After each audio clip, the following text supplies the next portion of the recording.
Good morning to our viewers from India and good evening to our viewers from Singapore, Hong Kong and Australia region and good morning to our Europe region friends. Today is a very important session. We are going live with you and it's going to be around cash. And it's such an interesting topic for everybody and particularly in today's new normal that cash is going to be a very important thing for all of us. Uh, with that, why it is so important is absolutely it is the blood for the business, is oxygen for the business. And with this, we will start our session. With the cash is the only reality what we are having. Before we go detail into the sessions, a quick introduction to Silotech and today's speaker. To sum up Silotech in a very one sentence kind of introduction, Silotech believes in adding value to the end customer, assuring a sustainable growth to its customers through innovative and nichely crafted IT solutions. I would definitely like to encourage you and request you to visit our website www.silotech.com for more details. Currently, what you're seeing on the screen is our value propositions, and it's a very pride moment for us that we have just completed around 5 years of operations, and we are already interested with few of the Fortune 500 companies around the globe. So talking about today's speakers, Atul and myself, Sandesh, we are going to be host for your session. So we again welcome you. And we have a niche expertise in ensuring that IT solutions works for the business objectives, works to overcome business challenges. In our past roles, we have been part of a few of the Fortune 500 companies as a change management team members. That's how it goes. And being a finance profession and business leaders, we enjoy having today's conversation. We're going to have around cash, and we encourage you to have your perspective sharing across to us through your messages. We'll try to address that thing if possible on this session or maybe with a follow-up conversation. So what is important to have a cash, healthy cash flow, free cash flow? One important thing is the collection cycle of that cash, the timing of cash collection. It is utmost important. And that's how we can ensure that business is having a sustainable growth. Topic itself is very vast. However, to keeping everybody's interest and how we can take out time in our busy schedule to learn, unlearn, and relearn kind of thing in this new normal. We are segregating this topic in 3 sessions. And the segregation happens like this. First thing is we should know what are the reasons for the delayed cash collection, delayed invoice collection. Second thing is follow up on just taking a step back and see how our internal processes are working around it, whether we need to do some changes in that. So that is session 2. Session 3 is very interesting and is going to add more value to the overall game of every organization for next decade or so. Everybody talks about the digitization. Everybody talks about how efficient effectiveness automation can be used. What is important is how technology is going to help in our business processes, the way we want it and where we want to be as such. So in a simple words, start with end in mind. That is what is all going to be important. So moving to the next one. Primary objective for any business is to have a cash profit. And the problem or the opportunity starts with invoice. Invoice is the first thing which gets generated. Invoice is the thing which against you collect the money, and that's how it is. So invoice plays a very important role in entire collection cycle. Having said that, there are various challenges, various things we come across when we go for invoice collection, when we are having conversation with our collection agents, when we are having departmental or functional meetings, and we can see that everybody is having some valid pointers, but somehow that synergy is not happening. So today's session, what we are going to do is we are going to focus only on the reasons what we gather from cash collection agent or our account manager team or the relationship managers. 5, 6 important reasons we'll chalk out today, and we'll see. And you can immediately started connecting the dots with your business operations, with your business meetings. Oh yes, this is something which we are familiar about. So objective is how we can improve collection cycle and how we can avoid delay in collection. The one common reason which is come across is, and it particularly happens when there's a due date.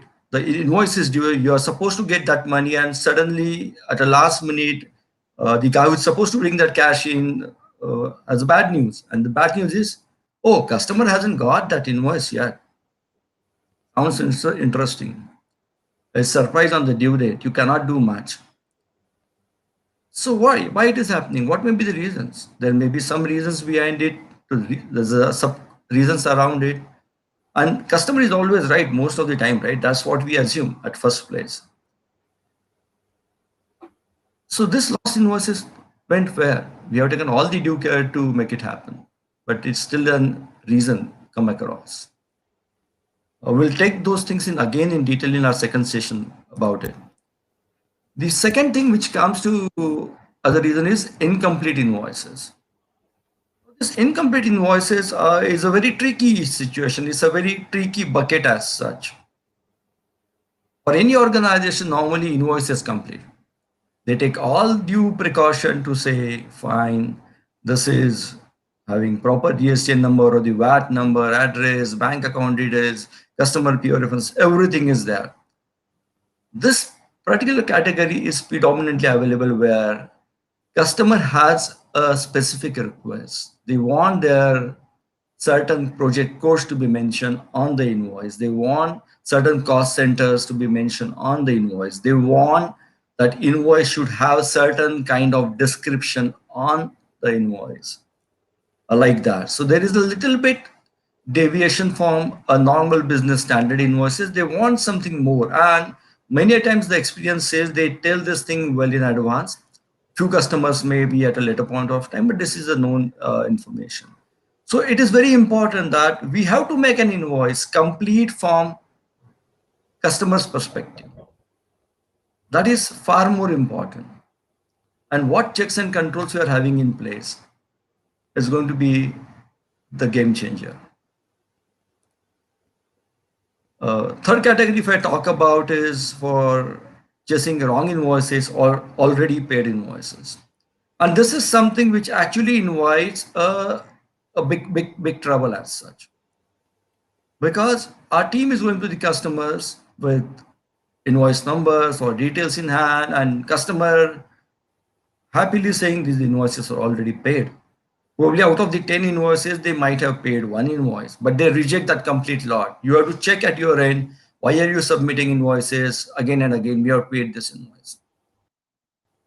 And then what happens is the field agent or the collection agent or the account manager, he gets a little bit low confidence level while chasing not only that lot, but the other lot. He normally gives a, oh, fine, there's some mishap happen at our end and we have to set it right.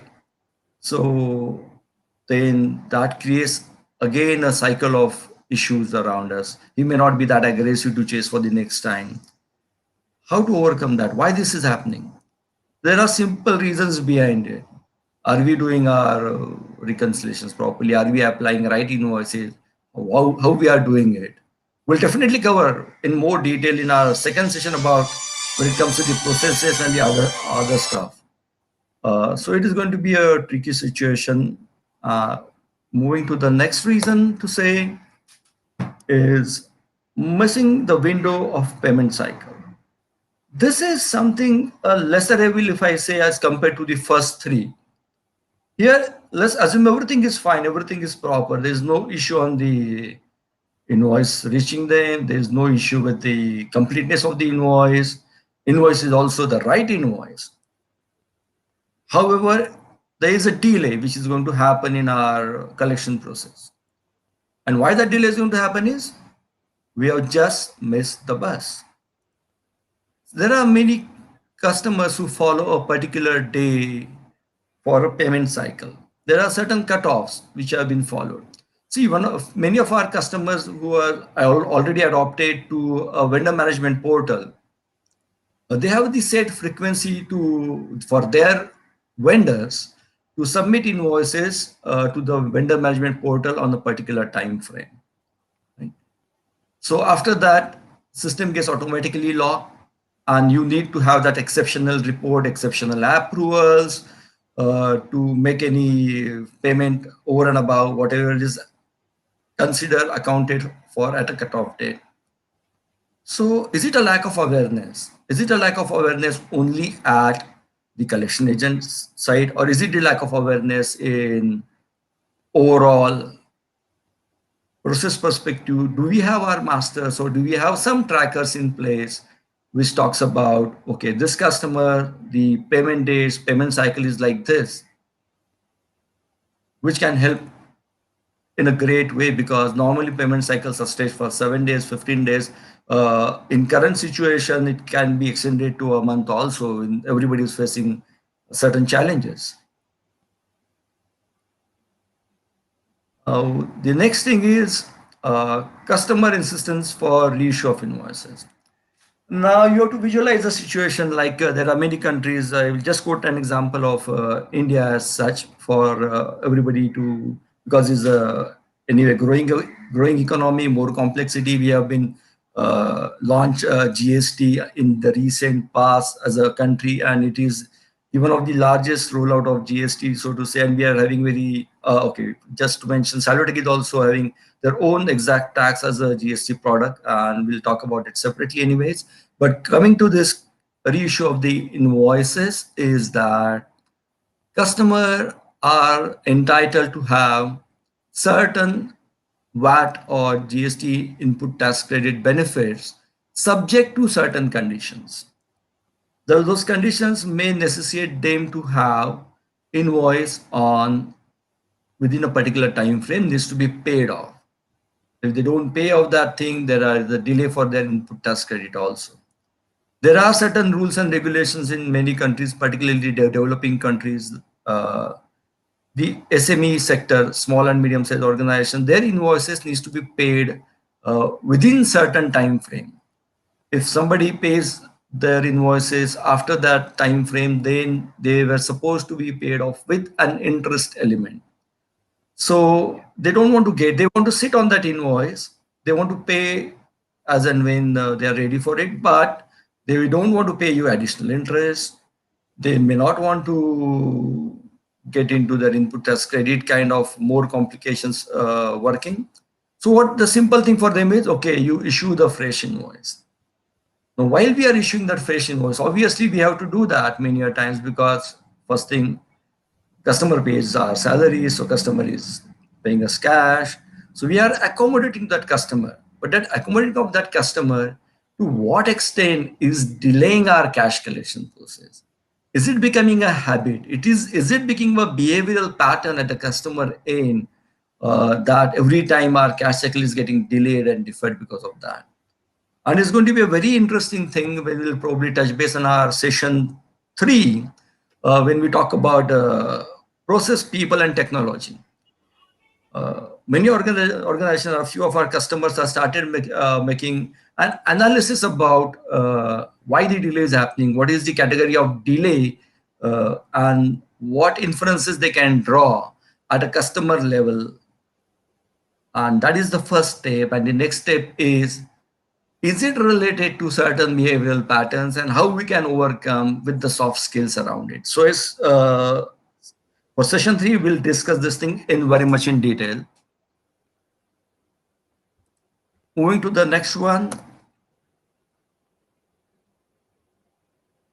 unapproved invoices or longer approval cycle. What is this unapproved invoices? It means everything is fine. Invoice is just lying at the customer end, but approval is not happening. So many organizations nowadays follow a dual approval process matrix. So whether our collection agent team, our bill submission team, account managers, how involved they are in this entire invoice submission to collection process, how they can be equipped well with those finer touch points where if there's a multi-level approval, cross-functional approval is involved, how they are navigating their way to ensure that our invoices are getting approved at the earliest point of time. They are moving from one bucket to the other, submission to approval from to the payment, and then subsequently actually the payment. And this unapproved invoices, once they miss the cycle or any query is there, are we responding to it? What is the mechanism in place to resolve the customer issues? Otherwise, this become a very sticky invoice and which takes time, a longer time to resolve. The last item is something which most of the guys will be familiar with, which is the unreconciled items. In accounts and finance, reconciliation is a very day in and day out, and everything has to either match or needs to be reconciled. And this unreconciled items and their impact on the collection. See, one point of time we have to understand from the customer perspective. Customer is doing all the right thing from their side.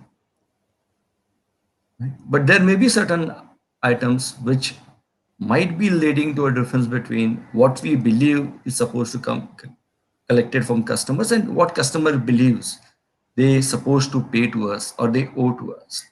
So there may be very simple transactions. Just to say if there's any volume-based discount offer. So are we on the same page? Because those are normally the local schemes or the regional schemes, and if the head office or it's a multinational environment which is there, whether those approvals are in place, are we equipped that thing to handle in our ERP or the transaction systems, which is equally important. How we are taking cognizance from certain debit notes which customer is entitled to raise on for certain business transactions like marketing efforts, promotion, etc. If you are having that kind of understanding with them. So all these things actually becomes very prominent when the change of guards happens, which is predominantly if the account manager is leaving and joining to the next job or the going out of the organization at our end or at the customer's end. And many times everything is a document trails and everything is not properly maintained. In that case, there are certain sticky items may still lie, and which leads to a conversation, and conversation may not be getting resolved immediately, and our objective of getting early cash may get deferred. So these unreconciled items, how are we tackling it? It's going to be more in session 2 on this particular thing. Is more of a process orientation as such. So in session 2, we are going to cover this last 10 item in detail.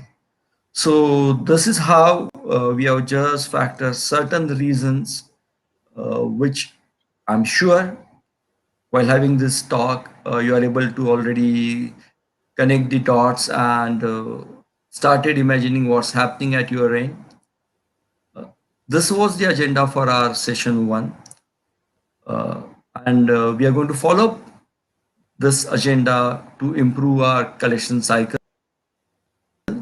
in our forthcoming session. This 2 will be happening next Thursday, same time. So session 3 will be happening next Thursday again on the same time. So we request you to be tuned for this and keep following us. And we would like to have your perspectives, your interactions with us. The objective is very simple. The objective is in the entire ball game, we have done so many things in past as a normal process. In today's situation, things are changing rapidly. And in COVID-19 situation, in the new normal, things have changed a lot. So earlier when we used to have only a physical submission, now the digital submission is happening at a very fast speed. There are a few organizations who are following a digital submission as well as the hard copy submission for their legal compliances. And this entire thing evolving around this process now necessitates that there has to be an alignment between people, process, and technology. What we are going to do is, as I mentioned earlier, the objective of Silotech is ensuring that our customers are having sustainable growth, and the sustainable growth is only profitable, is possible when it is only profitable from the cash profit perspective. Then only we consider that thing as a sustainable growth. So with this, one small request, you can leave your comments in our session, and just moving to our, we talk about our customers. We currently dealing with few of the leading brands, so to say, Greif, Diboll, PayPal. In India, we are having L&T. Uh, so these are the brands which we are dealing with. So we request you to stay tuned with us, follow us on Twitter, Facebook, LinkedIn. Keep dropping your suggestions to us. We look forward for your perspectives. And most important thing is, as promised to you at the beginning, we would like to make a contribution in your profitable growth. So thank you very much. Thank you for your time. Stay tuned. Look, thank you.